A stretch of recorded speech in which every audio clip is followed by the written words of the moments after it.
Hello po, magandang gabi po. Ako nga pala si Herbert. Kaibigan ni Makoy. Ah, akala ko talaga abay ako dito eh. Hindi ko alam na best man pala nakakalabas ako dito. Pero ako sa inyo lang kasi ginawa akong best man dito kayo. So, kalokohan mo alam natin. Wala ko na. Ang wish ko lang sa inyo. Alam mo yan. Ay, ay, keras. Magulat na lang. Ito ko isa kay Don Don. Ano na ako nahihilip ba? Kasi, responsable ka naman ama at magulang sa kanya. Salamat din ako.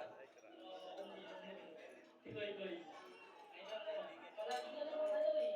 Ngayon lang naman tayo nag-graduate. Wala. Nalipat ka sa Cavite. Pero nung nakatira pa kayo sa Quezon, puntahan ka sa akin. Linggo-linggo nga. Kayo mo makita linggo-linggo. Ang tigil natin. Sabi-sabihin niyo yun ng white. Parang mayayain ka, no? Palakpakan naman po natin our next man.